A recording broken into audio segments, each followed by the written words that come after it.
Hi girls, welcome back to our channel. എപ്പിസോഡിന്റെ തുടക്കത്തിൽ നമ്മളെ കാണിക്കുന്നത് ടിമ്മിനും യുവും കൂടി സംസാരിച്ചുകൊണ്ടിരിക്കുകയാണ്. വേറൊന്നുമല്ല, നമ്മുടെ ടിമ്മിന്റെ കല്യാണം ആയതുകൊണ്ട് തന്നെ ഇവർ രണ്ടുപേരെ അമ്മയായിട്ട് ഒരാളാണല്ലോ അഭിനയിച്ചത്. അതുകൊണ്ട് തന്നെ ടിമ്മിന്റെ അമ്മക്ക് ഇപ്പൊ വരാൻ പറ്റത്തില്ല. എന്ത് ചെയ്യുന്ന ആലോചിച്ചുകൊണ്ടിരിക്കുമ്പോൾ നമ്മുടെ യു അറിയുന്നുണ്ട്, ടെൻഷൻ അടിക്കണ്ട, എല്ലാ കാര്യങ്ങളും ഞാൻ സെറ്റ് ചെയ്തോളാം, പിന്നെ നിന്റെ കസിൻസിനെ ഞാൻ സെറ്റ് ചെയ്തോളാം എന്ന് പറയുന്നുണ്ട്. അങ്ങനെ അമ്മേനെ കൊണ്ട് വീഡിയോ കോൾ ചെയ്യിപ്പിക്കുകയാണ്. അമ്മ ഡെന്റൽ ഹോസ്പിറ്റലിലാണ്, എനിക്കിപ്പോൾ ഒട്ടും വയ്യ, മാരേജിന് വരാൻ പറ്റത്തില്ലെന്നൊക്കെ ആൻറ്റി പറയുന്നുണ്ട്. ഇത് കേൾക്കുന്ന നമ്മുടെ പായ് പറയുന്നുണ്ട്, കുഴപ്പമില്ല, റെസ്റ്റ് എടുക്ക്, ഞങ്ങൾ വന്ന് കണ്ടോളാന്ന് പറയുമ്പോഴേക്കും സിഗ്നൽ കട്ടായ പോലെ നിൽക്കുകയാണ്. അമ്മയെ ഞാൻ ഒത്തിരി മിസ് ചെയ്യുന്നു, ഞാൻ വന്നിട്ട് കണ്ടോളാന്ന് നമ്മുടെ ടിമ്മും പറഞ്ഞ് ആ കോള് വെക്കുന്നുണ്ട്. അതിനുശേഷമാണ് നമ്മളെ കാണിക്കുന്നത്. സിഗ്നലൊന്നും കട്ടായതല്ലായിരിക്കും, ശരിക്കും ആൻറ്റി അങ്ങനെയൊക്കെ അഭിനയിക്കണേയിരിക്കും. ഇവിടെയുള്ള യഥാർത്ഥ പേഷ്യൻറ്റിനോട് പറയുന്നുണ്ട്, ഓ ഇനി വന്ന് കിടന്നോട്ടോ, പിന്നെ ഈ ആപ്പിൾ 2 ഞാൻ കൊണ്ടുപോകാന്ന് പറഞ്ഞിട്ട് അവിടുന്ന് ഫ്രൂട്ട്സ് കൊടുക്കുന്നുണ്ട്. നമ്മുടെ പായ് പറയുന്നുണ്ട്, അമ്മക്ക് വരാൻ പറ്റാത്തതിൽ നല്ല സങ്കടം ഉണ്ടെന്ന്. അത് കുഴപ്പമില്ല, ഇപ്പൊ നമുക്ക് ഈ ഫംഗ്ഷൻ മാറ്റി വെക്കാൻ പറ്റില്ലല്ലോ എന്ന് വെച്ചിട്ടാണ് അവിടെ ഇരിക്കുന്നത്. അങ്ങനെ പിറ്റേ ദിവസം രാവിലെ നമ്മുടെ പായ് എന്നത്തെ പോലെ ഹാപ്പി ആയിട്ട് എണീക്കുന്നുണ്ട്. കാരണം ഇന്നാണ് അവരെ കല്യാണം. പായ് റെഡിയാവുന്ന പോലെ തന്നെ നമ്മുടെ ടിമ്മ് റെഡിയാവുന്നുണ്ട്. രണ്ടുപേരും വളരെയധികം ഹാപ്പിയിലാണ്. അങ്ങനെ ഞാന പായിന് കൂട്ടാൻ വരുന്നുണ്ട്. അതേ സമയമാണ് ക്യൂ അങ്ങോട്ട് വരുന്നത്. ക്യൂ വരുന്നത് ആരും ഒട്ടും എക്സ്പെക്ട് ചെയ്തിട്ടുണ്ടാവില്ല. നമ്മൾ ഞാനെയും വെൽക്കം ചെയ്യുന്നുണ്ട്. ഹായ്, നീ ഒരിക്കലും വരില്ലെന്ന് വിചാരിച്ചു എന്ന് പറയുമ്പോഴേക്കും എങ്ങനെയാണ് എനിക്ക് വരാതിരിക്കാൻ പറ്റുകയെന്നാണ് ചോദിക്കുന്നത്. ഗസ്റ്റിന്റെ റൂം അവിടെയെന്ന് പറയുന്നുണ്ട്. ഇതേ സമയം നമ്മുടെ യു ആണെങ്കിൽ കുറച്ച് ആർട്ടിസ്റ്റിനെയും കൊണ്ടാണ് അങ്ങോട്ട് വന്നിരിക്കുന്നത്. കാരണം ടിമ്മിന്റെ പാരൻസ് ആയിട്ടും ബന്ധുക്കളൊക്കെ ആയിട്ട് അഭിനയിക്കാൻ വേണ്ടിയിട്ടാണ്. ഇവനാണെങ്കിൽ സെക്യൂരിറ്റീനെ പോലെയാണ് അവിടെ നിൽക്കുന്നത്. ഈ സമയത്ത് നോർത്ത് അവിടെ ഫോൺ വിളിച്ചു വരുന്നുണ്ട്. നമ്മുടെ യുവിനെ കണ്ടിട്ട് അവൻ എന്തോ ചെറിയൊരു സംശയം തോന്നുന്നുണ്ടെങ്കിലും ആ കോളിന്റെ ബിസിയിൽ അതങ്ങ് വിട്ട് കളയാണ്. യു ആണെങ്കിൽ അകത്ത് നിന്ന് മാസ്ക് ഒക്കെ വെച്ചിട്ട് അവിടുത്തെ ഒരു വേറൊരു രീതിയിൽ ഡ്രസ്സും കാര്യങ്ങളൊക്കെ ചെയ്യുന്നുണ്ട്. അങ്ങനെ നമ്മുടെ ടിമ്മും നല്ല രീതിക്ക് മേക്കപ്പ് ഒക്കെ ചെയ്തിട്ട് യാത്രയിട്ട് വെയിറ്റ് ചെയ്ത് നിൽക്കാണ്. നമ്മുടെ പായും ഒട്ടും വിട്ടു കൊടുക്കാതെ നല്ല രീതിയിൽ തന്നെയാണ് യാത്ര ചെയ്ത് നിൽക്കുന്നത്. ഞാനിതെല്ലാം ഓർഗനൈസ് ചെയ്യുന്നുണ്ട്. അതേ സമയത്താണ് അങ്ങോട്ടേക്ക് നമ്മുടെ ടിമ്മും വരുന്നത്. ഇവിടെ നിൽക്കുന്ന നോർത്തെ അങ്ങോട്ടേക്ക് വരുന്നില്ലെന്ന് വെക്കുന്നുണ്ട്. വരാന്ന് പറയുന്നുണ്ട്. അങ്ങനെ വേറൊരു കയ്യിലിരിക്കുന്ന കുറച്ച് സാധനങ്ങൾ ഞാനയുടെ കൈയിട്ട് കൊടുക്കുന്നുണ്ട്. അവിടെ ഒരു ചൈനീസ് വെഡിങ് ആണ് അന്ന് നടക്കുന്നത്. അപ്പൊ നോർത്ത് ചോദിക്കുന്നുണ്ട്, ഇതിൽ എന്തോ ഒരു പൈസ ഉണ്ടെന്ന്. 69 മില്യൺസ് ആണുള്ളത്. ടിമ്മിന്റെ എല്ലാ സേവിങ്സും കൂടി അന്ന് അറിയുന്നുണ്ട്.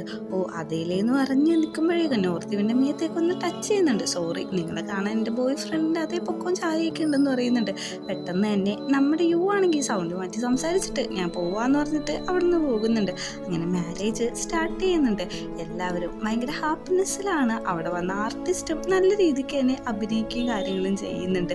നമ്മുടെ പായാണെങ്കിൽ അവൻ കല്യാണം കഴിക്കാൻ വേണ്ടി വരുന്ന കാര്യങ്ങളെല്ലാം നല്ല രീതിക്ക് തന്നെ നോക്കി നിൽക്കുന്നുണ്ട്. അങ്ങനെ ചടങ്ങുകൾ ആരംഭിക്കുന്നുണ്ട്. ഗ്രാൻഡ് ആണെങ്കിൽ ഒരു ടോക്കൺ ഓഫ് ലവ് എന്ന് പറഞ്ഞ പോലെ ഒരു എമൗണ്ട് കൊടുക്കുന്നുണ്ട്. അങ്ങനെ നമ്മുടെ പായിനെ ഇന്ന് ചെന്ന് വിളിക്കുന്നുണ്ട്. ഭയങ്കര ക്യൂട്ടായിട്ടുള്ള മൂമെന്റ്സ് ആയിട്ടാണ് അതെല്ലാം ഫീൽ ചെയ്തത്. രണ്ടുപേരും കൂടെ ഓഡിറ്റോറിയത്തിട്ട് വരുന്നുണ്ട്. എല്ലാവരും ചെയർ ചെയ്യാണ്. നമ്മുടെ നോർത്തൊക്കെ ആണെങ്കിൽ ഭയങ്കര ഹാപ്പിയിലാണ്. അങ്ങനെ കല്യാണം നടക്കുന്ന പോലെ റിംഗ് എക്സ്ചേഞ്ച് അങ്ങോട്ടും ഇങ്ങോട്ടും ചെയ്യുന്നുണ്ട്. പിന്നെ ഇതൊരു ചൈനീസ് വെഡിങ് ആണല്ലോ നടക്കുന്നത്. അതുകൊണ്ട് തന്നെ അവിടുത്തെ കുറച്ച് സെറമണിയും കാര്യങ്ങളൊക്കെ ചെയ്യുന്നുണ്ട്. ഈ ബോയിൽഡ് ആയിട്ടുള്ള ഫുള്ള് എഗ്ഗ് ഒരാൾ കഴിക്കണം. അങ്ങനെ ചെയ്തിട്ടുണ്ടെങ്കിൽ അവരുടെ മാരേജ് ലൈഫ് ഭയങ്കര സക്സസ്ഫുൾ ആവും എന്നൊക്കെയാണ് തിയറി. അതേപോലെ തന്നെ നമ്മുടെ ടിമ്മും അത് ഫുള്ളും കഴിക്കുന്നുണ്ട്. അങ്ങനെ രണ്ടുപേരും എഗ്രിമെന്റ് സൈൻ ചെയ്തിട്ട് ഫോട്ടോക്കൊക്കെ പോസ് ചെയ്യുന്നുണ്ട്. നല്ല രീതിയിൽ തന്നെ ആ സെറമണി എല്ലാം അന്നത്തെ ദിവസം അവസാനിച്ചു. ഈവനിങ് ആകുമ്പോൾ റിസപ്ഷനാണ്. എല്ലാവരും റിസപ്ഷന് എത്തിയിട്ടുണ്ട്. പോസ്റ്റ് ആണെങ്കിൽ അവിടെ വിളിച്ചു പറയുന്നുണ്ട്, ഇനിയൊരു ചടങ്ങുകളും ബാക്കിയില്ല. ഇനി ആകെയുള്ള ചടങ്ങെന്ന് വെച്ചിട്ടുണ്ടെങ്കിൽ ഇനി രണ്ടുപേരും കൂടി കിസ് ചെയ്യണം. അത് മാത്രമേ ഉള്ളൂ ചടങ്ങെന്ന് പറയുന്നുണ്ട്. എല്ലാവരും ചെയർ ചെയ്യുന്നുണ്ട്. അവന്മാരാണെങ്കിൽ നല്ല രീതിക്ക് കിസ് ചെയ്യുന്നുണ്ട്. അങ്ങനെ നമ്മുടെ ഫാമിലി മെമ്പേഴ്സ് എല്ലാവരും ഹാപ്പിയാണ്. അപ്പോഴാണ് നോർത്ത് ഫ്രണ്ടിനോട് ചോദിക്കുന്നത്, നിനക്ക് ഡ്രിങ്ക്സ് വേണോ? ഞാൻ കുറച്ച് ഡ്രിങ്ക്സ് എടുത്തിട്ട് വരാമെന്ന് പറഞ്ഞിട്ട് അവൻ ഡ്രിങ്ക്സ് എടുക്കാൻ അങ്ങോട്ട് പോകുന്നുണ്ട്. മുംബൈ ആണെങ്കിൽ എല്ലാവരോടും ചെന്ന് സംസാരിക്കുകയും കാര്യങ്ങളൊക്കെയാണ് ഈ സമയത്ത് ചെയ്യുന്നത്. ഡ്രിങ്ക്സ് എടുത്തുകൊണ്ടിരിക്കുന്ന നോർത്തിന്റെ അടുത്തേക്ക് ഒരാൾ വരുന്നുണ്ട്.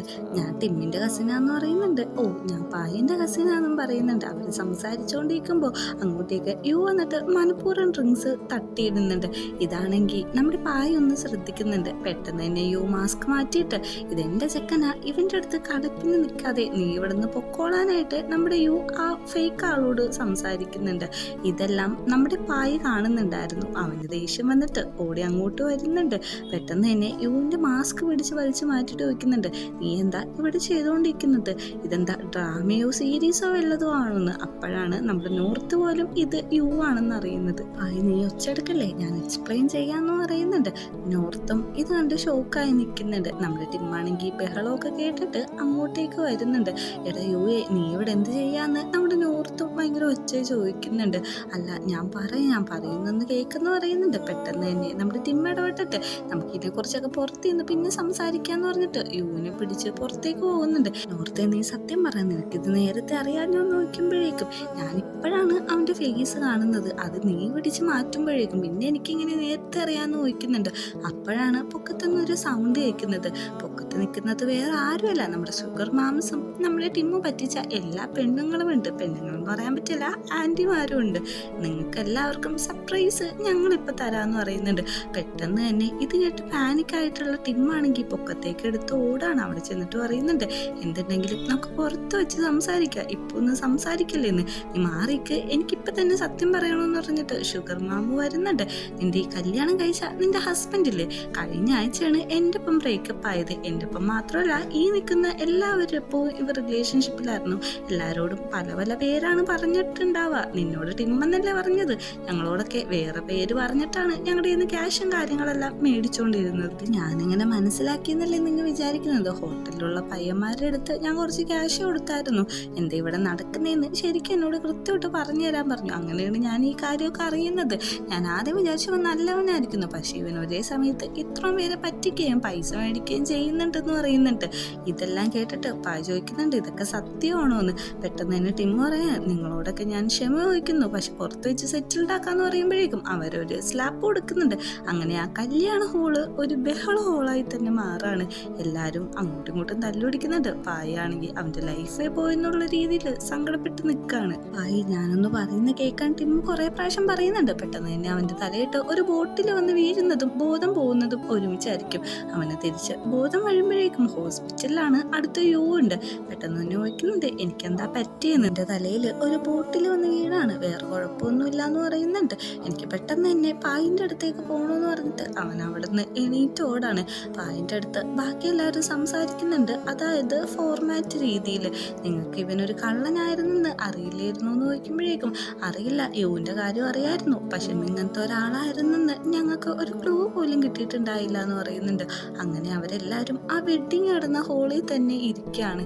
എല്ലാവരും ഭയങ്കര സങ്കടത്തിലാണ്. ഗ്രാൻഡ് അങ്ങോട്ട് വന്നിട്ട് എനിക്ക് നിന്നോട് സംസാരിക്കണമെന്ന് പറയുന്നുണ്ട്. ബാക്കിയുള്ളവരോട് അത് പുറത്തേക്ക് നിൽക്കാനും പറയുന്നുണ്ട്. ഇവിടുന്ന് ആൻറ്റിയും മറ്റാൾക്കാർ പോയതിനു ശേഷം നമ്മുടെ പായനോട് ചോദിക്കുകയാണ്, ഇതിനൊക്കെ നീ എന്താണ് മറുപടി പറയാന്ന്. എനിക്കറിയാം നടന്നതൊന്നും നടക്കാൻ പാടില്ലാത്ത കാര്യങ്ങളായിരുന്നു, ഇതിൻ്റെ എല്ലാ റെസ്പോൺസിബിലിറ്റി ഞാൻ ഏറ്റെടുത്തോളാന്ന്. മുത്തശ്ശനൊന്നും പറയാതെ അവിടെ നിൽക്കുന്നതാണ് കാണിക്കുന്നത്. ഇവിടുന്ന് സീൻ കട്ടാക്കിയിട്ട് കാണിക്കുന്നത് നോർത്ത് ഇന്ത്യൻ ആനിൻ്റെ അടുത്തേക്ക് ടിം വന്നിട്ട് പറയുന്നുണ്ട്, എനിക്ക് പായനെ കാണണമെന്ന്. ഇപ്പൊ കാണാൻ പറ്റില്ല, മുത്തശ്ശനോട് സംസാരിക്കാന്ന് പറഞ്ഞിട്ടും അവനത് കേൾക്കാൻ പറ്റാതെ പിന്നെയും കിടന്ന് ഒച്ച എടുത്തുകൊണ്ടിരിക്കുകയാണ്. ഈ ഒച്ചയും ബഹളമൊക്കെ കേട്ടിട്ട് അങ്ങോട്ടേക്ക് പായ് വരുന്നുണ്ട്. നീ എന്തിനാ എന്നെ തേടി വന്നത്? ഞാൻ നിന്നോടായിട്ട് ഒരു കാര്യം പറയാം. ഞാനാണെങ്കിൽ ഗ്രാൻഡ് പേനോട് സംസാരിച്ചിട്ടുണ്ടായിരുന്നു. എന്നിട്ട് നമ്മൾ ഫ്ലാഷ് ബാക്ക് കാണിക്കുകയാണ്. ഗ്രാൻഡ് പേനോട് പറയുന്നുണ്ട്, ഞാൻ നിങ്ങളുടെ കമ്പനിയിൽ നിന്ന് റിസൈൻ ചെയ്യാം, എനിക്കായിരുന്ന സ്വത്തും എല്ലാം വേണ്ടാന്ന് വെക്കാം. ഇതെല്ലാം വേണ്ടാന്ന് വെച്ചാൽ ഇതിനൊക്കെ പകരമോ എന്ന് ചോദിക്കുമ്പോഴേക്കും അങ്ങനെയാണെങ്കിൽ ഫാമിലിയിൽ നിന്ന് തന്നെ എന്നെ കട്ട് ചെയ്ത് കളഞ്ഞേക്ക്, എന്നായിട്ട് ഒരു ബന്ധവും വെക്കണ്ടെന്ന് പറയുന്നുണ്ട്. പ്രസൻറ്റി പറയുന്നുണ്ട്, ഇപ്പോൾ ഒരു രൂപ പോലും എൻ്റെ അടുത്തില്ല, നിനക്ക് വേണ്ടതൊന്നും എൻ്റെ അടുത്തില്ല, ഇനി നീ എന്നെ അന്വേഷിച്ച് വരരുത്, നിനക്ക് ഇനി എന്നെ യൂസ് ചെയ്യാൻ പറ്റത്തില്ല, നീ എൻ്റെ ലൈഫിൽ നിന്ന് പോകണമെന്ന് പറഞ്ഞിട്ട് ആ വെഡ്ഡിങ് റിങ് നേരെ നമ്മുടെ ടിമ്മിൻ്റെ നേർക്ക് എറിഞ്ഞു കൊടുക്കുന്നുണ്ട്. ടിമ്മിനാണെങ്കിൽ ഒന്നും പറയാൻ പറ്റാത്ത അവസ്ഥയിലാണ് നിൽക്കുന്നത്. എന്നെ തിരക്കി ഇനി വരരുത്, നിന്റെ പ്ലാൻ ഇനി ഒന്നും നടക്കത്തില്ല എന്ന് പറഞ്ഞിട്ട് നമ്മുടെ ഭായിയാണെങ്കിൽ അവിടെ നിന്ന് പോകുന്നുണ്ട്. യുവിന് ടിമ്മിനോട് എന്ത് പറയണമെന്ന് മനസ്സിലാവാതാണ് നിൽക്കുന്നത്. ഇതെല്ലാം കേട്ട് ദേഷ്യം വന്ന് നോർത്താണെങ്കിൽ നേരെ ഗ്രാൻഡ് പേയുടെ അടുത്തേക്ക് ചെല്ലാണ്. ഗ്രാൻഡ് പേനോട് വെച്ചെടുക്കുന്നുണ്ട്. എന്ത് ധൈര്യത്തിലാണ് പായൻ ഈ ഫാമിലിയിൽ നിന്ന് തന്നെ കട്ടാക്കിയത്?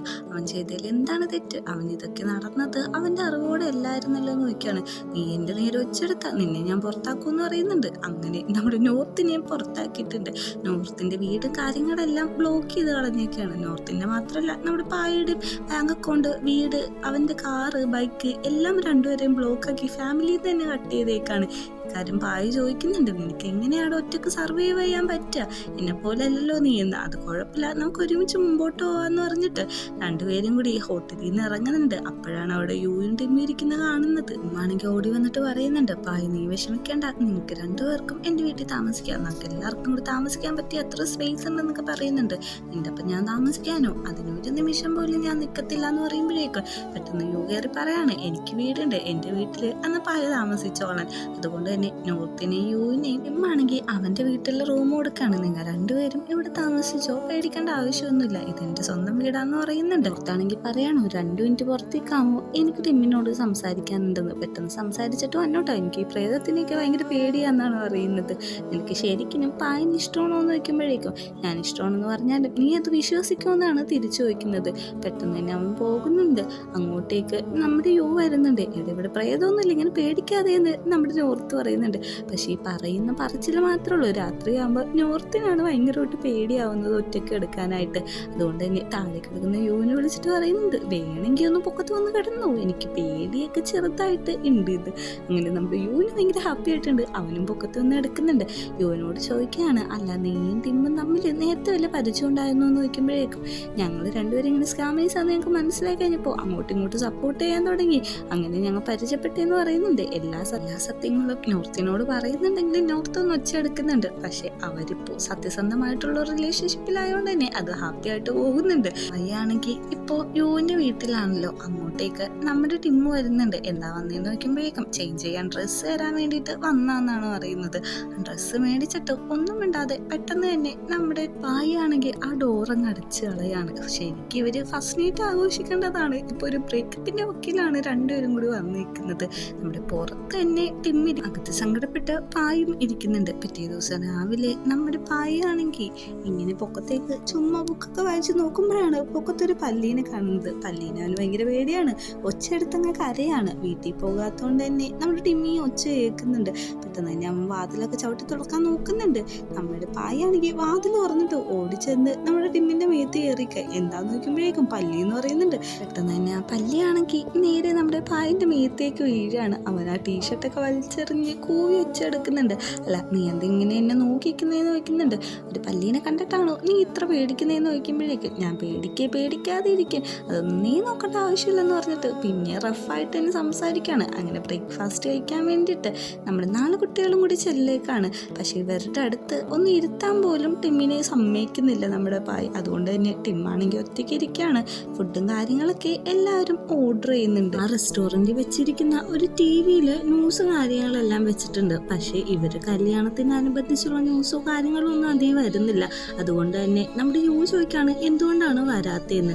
അതൊക്കെ ഗ്രാൻഡ് പാ പൈസ കൊടുത്ത് ഒതുക്കിയിട്ടുണ്ടാവും. പക്ഷേ നമ്മുടെ പാർട്ട്നേഴ്സൊക്കെ അറിഞ്ഞല്ലോ, അതിനൊന്നും ചെയ്യാൻ പറ്റില്ല എന്ന് പറയുന്നുണ്ട്. ടിമ്മാണെങ്കിൽ നമ്മുടെ യുവിനോട് ഹെൽപ്പ് ചോദിക്കുന്നുണ്ട്. യൂജ് എന്ന് പറയുന്നുണ്ട്, എൻ്റെ റൂമിൽ ഭയങ്കരമായിട്ട് പല്ലിയുടെ ശല്യമുണ്ട്, അത് എത്ര ക്ലീൻ ചെയ്താലും പോകില്ല, നമുക്ക് ടിമ്മിൻ്റെ വീട്ടിൽ പോവാം, അവിടെ നന്നായിട്ട് സ്പേസ് ഉണ്ടെന്ന് പറയാണ്. വേറെ ഒരു വഴിയില്ലാതെ പുറത്താണെങ്കിൽ അതിന് സമ്മതിക്കുന്നുണ്ട്. എല്ലാവരും വീട്ടിൽ വരുന്നുണ്ട്. പായനോട് പറയുന്നുണ്ട്, ഇതെന്റെ സ്വന്തം വീടാണ്, നിങ്ങൾ പേടിക്കണ്ടെന്ന്.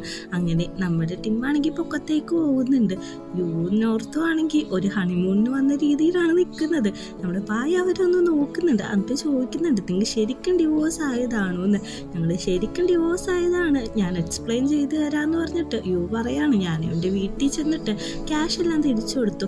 ഞാൻ പോവാൻ നിൽക്കുമ്പോൾ ഇവൻ എന്നെ പിടിച്ച് കിസ് ചെയ്തു, പിന്നെ ഞങ്ങൾ തമ്മിൽ അങ്ങനെയൊക്കെ നടന്നു എന്ന് നോർത്ത് പറയാണ്. ഭയങ്കര ന്യൂട്ടായിട്ട് സംസാരിക്കുന്ന കേൾക്കുമ്പോഴേക്കും പായാണെങ്കിൽ ചോദിക്കണ്ടായിരുന്നു എന്നുള്ള രീതിയിലാണ് നിൽക്കുന്നത്.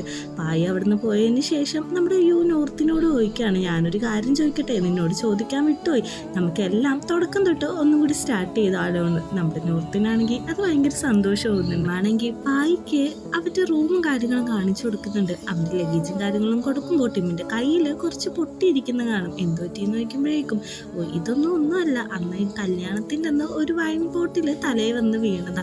നീ എന്താ ഡ്രസ്സൊന്നും ചെയ്യാത്തെ, അത് ഇൻഫെക്ഷൻ ആവില്ലേന്ന് ചോദിക്കുമ്പോഴേക്ക് നീ എൻ്റെ കാര്യം ഓർത്തിട്ട് വെറിയിടാണോ എന്നാണ് തിരിച്ചു ചോദിക്കുന്നത്. ഒന്ന് ഇറങ്ങി പോയെന്ന് പറഞ്ഞിട്ട് പായി അവനെ അവിടെ നിന്ന് ഇറക്കി വിടുന്നുണ്ട്. അങ്ങനെ രാത്രിയായിട്ടും നമ്മുടെ പായിക്ക് നല്ല രീതിക്ക് ഒന്നും ഉറങ്ങാനൊന്നും പറ്റുന്നില്ല. അവനാണെങ്കിൽ അവിടെ നിന്ന് എണീറ്റ് പുറത്തേക്ക് നടക്കുന്നുണ്ട്. അപ്പോഴാണ് അവിടുത്തെ റൂമില് എൻ്റെയും പായുവിൻ്റെയും വീട് എന്ന് പറഞ്ഞിട്ട് ഒരു പ്രൊജക്റ്റിന്റെ കാര്യങ്ങൾ കാണുന്നത്. ഇത് കാണുന്ന നമ്മുടെ പായ്ക്ക് അവനോട് കുറച്ച് സോഫ്റ്റ് കോർണർ തോന്നുന്നുണ്ട്. അവിടെ ഇരിക്കുന്ന ഇവർ രണ്ടുപേരെ ഫോട്ടോസ് കാര്യങ്ങളൊക്കെ പായ് നോക്കി നിൽക്കുകയാണ്. എന്താ ഉറങ്ങിയില്ലേന്ന് ചോദിച്ചിട്ട് അങ്ങോട്ടേക്ക് നമ്മുടെ ടിം വരുന്നുണ്ട്. ഞാൻ സത്യസന്ധമായിട്ട് പറയാം, ശരിക്കും ഞാനൊരു ആർക്കിടെക്ട് തന്നെയാണ്, പക്ഷെ എനിക്ക് അതിൽ വർക്ക് ചെയ്യാനായിട്ട് എക്സ്പീരിയൻസ് ഇല്ല. പക്ഷേ നിന്നോടുള്ള സ്നേഹം എനിക്ക് സത്യമായിരുന്നു. ഓരോ ദിവസം കൂടുമ്പോഴും എനിക്ക് സ്നേഹം വന്നുകൊണ്ടിരുന്നു എന്ന് അറിയുന്നുണ്ട്. ഇത് മുതലെടുക്കാൻ വേണ്ടി താഴെ ഒരു പല്ലി എന്ന് പറയുമ്പോഴേക്കും പെട്ടെന്ന് തന്നെ നമ്മുടെ പായി ആണെങ്കിൽ അവൻ്റെ അടുത്തേക്ക് വരുന്നു. നമ്മുടെ ടിമ്മ് ഒരു കിസ് കൊടുക്കുന്നുണ്ട്. എടാ എന്നെ വിടടാന്ന് പറഞ്ഞ് ഒച്ച എടുക്കുന്നുണ്ട്. യോയും നമ്മുടെ നോർത്തൊക്കെ ഈ സൗണ്ട് കേട്ടോട്ട് ഇങ്ങോട്ട് വരുമ്പോഴേക്ക് ഇവരിങ്ങനെ ഇൻറ്റിമേറ്റായി നിൽക്കണ കാണുമ്പോഴേക്കും നമ്മുടെ യോ ആണെങ്കിൽ നോർത്തിൻ്റെ കണ്ണങ്ങ് പൊത്തിക്കളയാണ്. നോർത്തെ നീ ഇവിടുന്ന് പൊക്കോ, ഇവൻ്റെ മേത്തൊരു ബാധ കയറിയിട്ടുണ്ട്, അത് ഞാൻ ഒഴിപ്പിക്കാമെന്ന് പറയുന്നുണ്ട്. ഇത് കേൾക്കുന്നത് നോർത്ത് തല ഇറങ്ങി വീഴാണ്. പിന്നെ നമ്മുടെ ടിമ്മ കിസ് കൊടുക്കുന്നുണ്ട്. ഈ ഒരു സീനും കൂടി കാണിച്ചിട്ടാണ് നമ്മുടെ എപ്പിസോഡ് അവസാനിക്കുന്നത്.